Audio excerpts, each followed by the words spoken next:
নমস্কার বন্ধুরা, চলে এসেছি আবার গৌতমের সাথে। আপনারা দেখছেন পণ্ডিত হৃদয় মাধব দুবে রয়েছেন এবং জ্যোতিষশাস্ত্র নিয়ে রীতিমতো কিন্তু আপনারা ভিডিও ভাইরাল করেছেন এবং অনেকে অনেক কিছুই জানতে চাইছেন। আমরা আজকের এপিসোডে পণ্ডিত হৃদয় মাধব দুবেকে আমরা জিজ্ঞাসা করব বাস্তু সম্পর্কে। আপনারা তো বাস্তু নিয়েও কাজ করেন, যদি বাস্তু সম্পর্কে যদি আমাদের একটু আলোকপাত করেন। গৌতম বাবু, আপনি গুরুত্বপূর্ণ প্রশ্ন করলেন যে বাস্তু মানুষের জীবনে একটা দারুণ ইফেক্ট করে।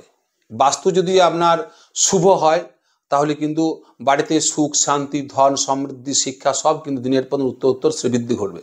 আর বাস্তু যদি আপনার অশুভ হয় তাহলে কিন্তু আপনি যতই চেষ্টা করুন, যতই আপনি কর্ম করুন, যতই আপনি ব্যবসা করুন, যতই আপনি চেষ্টা করুন, আপনার জীবনে সফলতা আসবে না।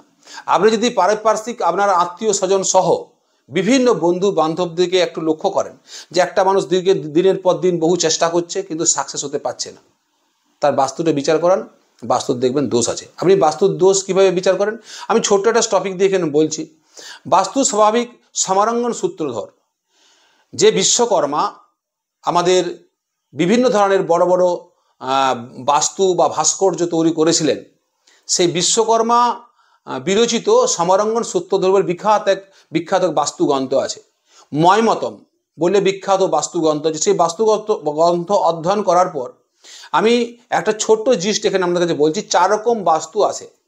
একটা হচ্ছে গজপৃষ্ঠ বাস্তু, যে বাস্তু প্রচণ্ড শুভ বাস্তু।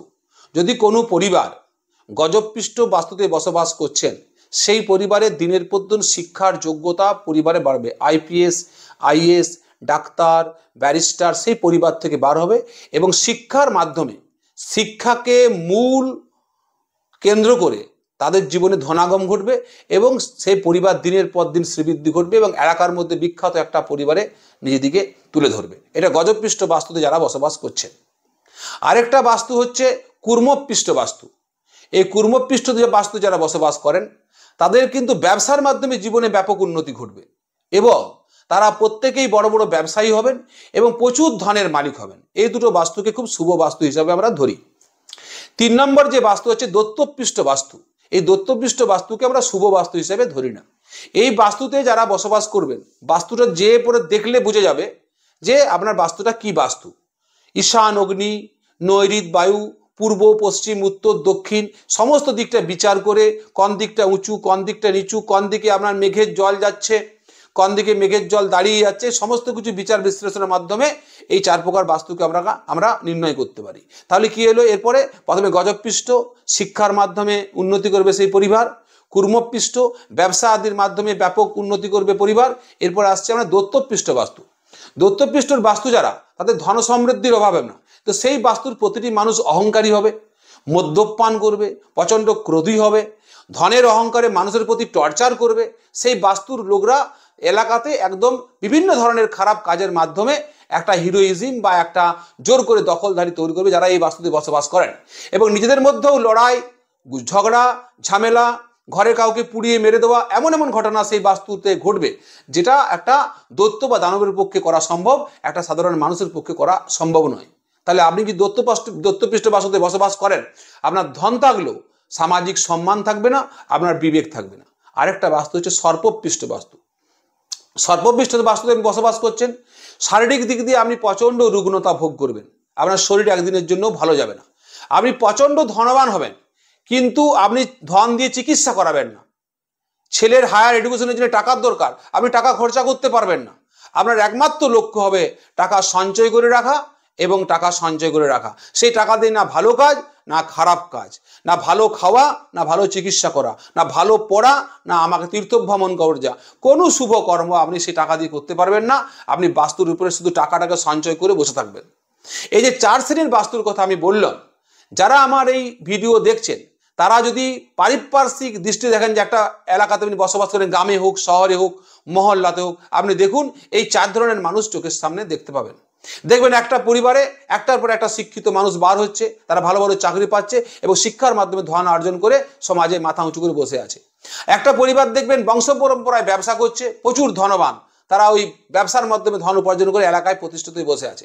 আবার একটা দেখবেন তারা জোর করে বিভিন্ন 2 নম্বরী পদ্ধতিতে মাফিয়াগিরি করে প্রচুর অর্থ উপার্জন করেন, প্রচুর টাকার মালিক, কিন্তু তাদের কাছে কোনো মানুষ সুব্যবহার পায় না। তার মানুষকে অর্থের জোরে ক্ষমতার জোরে বসে রাখতে চায়, সেই ধরনের আপনি একটা পরিবার লক্ষ্য করতে পারবেন। আরেকটা পরিবার আপনি লক্ষ্য করতে, তার প্রচুর টাকা পয়সা আছে, সে এত কৃপণ, গ্রামে একটা লোক মরতে বসেছে, 5 টাকা দিয়েও সে সাহায্য করবে না। তার জন্য এই বাস্তুগুলোর ভালো এবং মন্দ গুণ আছে। যেমন আপনার যদি দৈত্যপৃষ্ট বাস্তু হয়, সেই বাস্তুতে অকাল মৃত্যুর ভয় থাকে, আত্মহত্যা করার ভয় থাকে। যদি কারো সর্পপৃষ্ট বাস্তু হয়, সেই বাস্তুতে রোগের মাধ্যমে অকাল মৃত্যুর ভয় থাকে। আর দৈত্যপৃষ্ট বাস্তুতে কি, আত্মহত্যার মাধ্যমে অকাল মৃত্যুর ভয় থাকে। আর যদি কেউ গজপৃষ্ট বাস্তুতে থাকে, সে দীর্ঘায়ু হবে, কিন্তু ধনবান হবে, শিক্ষিত হবে, সে মোটামুটি সুখে থাকবে। আবার যদি কেউ মনে করুন কুর্মপৃষ্ট বাস্তুতে বসবাস করেন, তার বিভিন্ন ধরনের রক্তের রোগ, যেমন হাই কোলেস্টেরল, প্রচণ্ড সুগার বেড়ে যাওয়া, এই ধরনের রোগের প্রকোপের মধ্যে তারা পড়বে। অর্থাৎ এই ধরনের বাস্তুতে যদি আপনি বসবাস করছেন, যে ধরনের বাস্তুতে বসবাস করছেন, সেই ধরনের ফল পাবেন। তার জন্য আপনি যদি মনে করছেন যে আপনি আপনার জীবনের সঠিক লক্ষ্যে পৌঁছাতে পারছেন না, আপনি প্রচণ্ড পরিশ্রম করছেন, প্রচণ্ড কাজ করছেন, আপনার শিক্ষাগত যোগ্যতা আছে, আপনি ভালো টার্নওভার করছেন, তৎসত্ত্বেও আপনার জীবনে ধনাগম ঘটছে না, সম্মান পাচ্ছেন না, তখন আপনি আমরা বাস্তুটাকে ভালো করে একজন বাস্তুকার দিয়ে পরীক্ষা করান। সেই বাস্তু যে দোষ বার হয় ভৌগোলিক মাধ্যমে, ভৌগোলিক পরিবর্তনের মাধ্যমে বাস্তু দোষ আমি ঠিক করতে পারি। এবং ভৌগোলিক পরিবর্তনের মাধ্যমে বাস্তু দোষ ঠিক করার যদি জায়গা না পাওয়া যায়, তাহলে বাস্তু জাগের মাধ্যমে বাস্তুকে ঠিক করা যায়। সমস্ত রকম ব্যবস্থা অন্নপূর্ণা জ্যোতিষ মন্দিরের মাধ্যমে আমরা আপনাদের সেবা করার জন্য বসে আছি। তাই আপনারা যদি মনে করেন এই ধরনের কোনো সমস্যার সম্মুখীন হচ্ছেন, আমার সঙ্গে যোগাযোগ করবেন। আমি পণ্ডিত হৃদয় মাধব দুবে, কাপিস্টা অন্নপূর্ণা জ্যোতিষ মন্দির, কাপিস্টা কাশিধামে থাকি, আমার চেম্বার আছে। আমার নাম্বার 9732153765। আপনারা শুনলেন, কিন্তু তার আগে আরেকটি প্রশ্ন রয়েছে। যে নতুন জমি কিনেছে, সে বাড়ি তৈরি করতে চায়, সেক্ষেত্রে সেই জমি কীরকম, সেক্ষেত্রে সে কি করে বুঝতে পারবে এবং এর থেকে সে কি করলে কি করা যায়? বা গৌতমবাবু, আপনি একটা গুরুত্বপূর্ণ আমাকে প্রশ্ন করেছেন। এই প্রশ্নটার উত্তর আমি দিলে বহু মানুষ উপকৃত হবেন। প্রথমে আমাদের বাস্তুশাস্ত্র মতে ভূমি পরীক্ষার নিয়ম আছে। ভূমি 5 রকমের হয়: বিপ্রবর্ণের ভূমি, ক্ষত্রিয় বর্ণের ভূমি, বৈশ্য বর্ণের ভূমি, শূদ্র বর্ণের ভূমি এবং মিশ্র বর্ণের ভূমি। আপনি যদি ব্রাহ্মণ বর্ণের মানুষ হন, তাহলে আপনাকে যে মাটিতে আপনি ঘর করতে যাচ্ছেন ভূমিতে, সেই মাটি পরীক্ষা করে দেখতে হবে সেই মাটিটি কি বর্ণের মাটি। ব্রাহ্মণ বর্ণের যারা মানুষ, তারা কিন্তু ব্রাহ্মণ বর্ণের মৃত্তিকাযুক্ত ভূমিতে বসবাস করলে সুখ সমৃদ্ধিতে বসবাস করতে পারবেন। ক্ষত্রিয় বর্ণের যারা মানুষ, তারা ক্ষত্রিয় বর্ণের মৃত্তিকার বাস্তুতে বসবাস করতে পারবেন। বৈশ্য বর্ণের যারা বৈশ্য বর্ণের মধ্যে, শুদ্ধ যারা শুদ্ধ বর্ণের মধ্যে বসবাস করলে সুখ সমৃদ্ধিতে বসবাস করতে পারবেন। আরেক কথা হলো যারা মিশ্র বর্ণ, অনেক সময় দেখা গেছে একজন ক্ষত্রিয় ব্রাহ্মণকে বিবাহ করেছে, তারা মিশ্র বর্ণ হয়ে গেছে, তারা না ব্রাহ্মণ আছে না ক্ষত্রিয় আছে, তাদের মধ্যেও কিন্তু মিশ্র বর্ণের মৃত্তিকা আছে। আপনি দেখলেন যে আপনি বৈশ্য বর্ণের জাতক, আপনি একটা ব্রাহ্মণ বর্ণের মৃত্তিকার যুক্ত জমি খরিদ করে নিয়েছেন, তারও প্রতিকার আছে। সেখানে একটা জায়গা থেকে মাটি উত্তোলন করে বাইরে ফেলে সেখানে বৈশ্য বর্ণের মাটি স্থাপন করে সেই বাস্তুটিকে আপনার বসবাসের উপযুক্ত করা যায়। এরপর আসছে বাস্তু 12 প্রকার 16 প্রকারের বাস্তু হয়। আয়তাকার বাস্তু, বর্গক্ষেত্র বাস্তু, বৃত্ত আকার বাস্তু, ত্রিকোণ আকার বাস্তু, আপনার মৃদঙ্গাকার বাস্তু, বৃহৎ উন্মুখ বাস্তু, এভাবে বাস্তু আপনার 16 রকমের বাস্তু হয়। কতগুলি বাস্তু শুভ, কতগুলি বাস্তু অশুভ, সেটিকে আপনাকে ভালো করে একজন ভালো বাস্তুকারকে দিয়ে নির্বাচন করাতে হবে যে আপনার বাস্তুর যে সীমা, সেই সীমাটাকে ঠিক মতন করে অঙ্কন করে এই বাস্তুর আকারটা কি কোন বাস্তুর সঙ্গে মিলছে।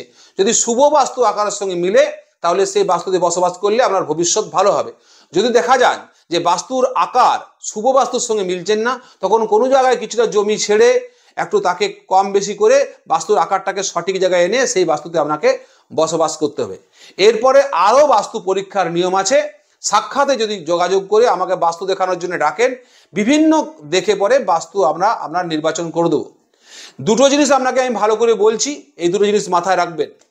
নদীর কিনারে আপনি বাস্তু করবেন না, এবং শ্মশান ঘাট যেখানে আছে, শ্মশান ঘাটের মোটামুটি 500 মিটারের মধ্যে আপনি বাস্তু বানিয়ে বসবাস করার চেষ্টা করবেন না, তাহলে সারা জীবন আপনি অশান্তি এবং কষ্ট ভোগ করবেন। আর একটা প্রশ্ন, আপনি যেটা বললেন শুভ বাস্তু আকার এবং অশুভ বাস্তু আকার, সেই একটা শুভ বাস্তু আকারের আপনি যদি বলে দেন, একটা অশুভ বাস্তু আকারের যদি। দেখুন, আয়তাকার বাস্তু যার 4টা কোণ সমান আর যার দুটো রেখা সমান আর দুটো রেখা সমান, দুটো রেখা এক মাপের হবে আর দুটো রেখা আরেক মাপের হবে, তাকে আয়তাকার বাস্তু বলা হয়, সেটা শুভ বাস্তু। বর্গক্ষেত্র বাস্তু, যার চারটা কোণ সমান চারটা রেখা সমান হবে, সেই বাস্তুকে বর্গক্ষেত্র বাস্তু, এই বাস্তুগুলি শুভ বাস্তু। বৃত্তাকার বাস্তুকে আমরা শুভ বাস্তু বলি। আবার আপনি ধরুন বৃহৎ উন্মুখ বাস্তু, যে বাস্তুর সামনেটা বেশি উন্মুখ আর ভিতর দিকে ঢুকতে গেলে আস্তে আস্তে আপনার সরু হয়ে যাচ্ছে, সেই বাস্তু অশুভ বাস্তু। বাস্তুর যে ভূমির মালিক বা পরিবারের যে প্রধান, তার মৃত্যুর সংকট পর্যন্ত এই বৃহৎ উন্মুখ বাস্তুর থেকে ঘটতে পারে। এইভাবে 16 রকমের বাস্তু আছে। এই 16 রকমের বাস্তুর বিচার আপনাকে করাতে গেলে সাক্ষাতে নিজে বাস্তু দেখাতে হবে, তারপর সেটা আপনি সঠিকভাবে করতে পারবেন। যদি সাক্ষাতেও আপনি বাস্তুকারকে নিয়ে যেতে না পারেন, আপনার বাস্তু দৈর্ঘ্য প্রস্থ সমস্ত কিছু মেপে একটা কাগজ স্কেচ করে আনলে সেটা আমরা চেম্বারে বসেও ঠিক করে দিতে পারি। বন্ধুরা, গায়ে কাঁটা দিয়ে উঠছে।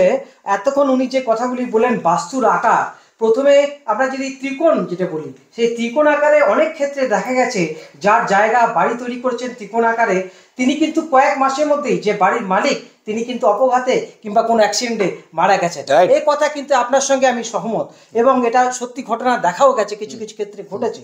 তো বন্ধুরা, আপনাদের কি মনে হচ্ছে এইগুলো কতটা আপনাদের কাছে সত্যি? আর যদি সত্যি মনে হয় তাহলে অতি অবশ্যই কিন্তু একবার এই বাঁকুড়া জেলা কাপিস্টা গ্রাম অন্নপূর্ণা মন্দিরে পণ্ডিত হৃদয় মাধব দুবেকে সঙ্গে করেও নিয়ে যেতে পারেন আপনার জমি দেখানোর জন্য, বাড়ি দেখানোর জন্য, কিংবা আপনারা আপনাদের জমির আয়তনে কোনো ছবি এঁকে ওনার কাছে আপনারা স্কেচ নিয়ে আসতে পারেন। সেক্ষেত্রেও কিন্তু আপনারা সেই সমস্যা থেকে মুক্তি পেতে পারেন।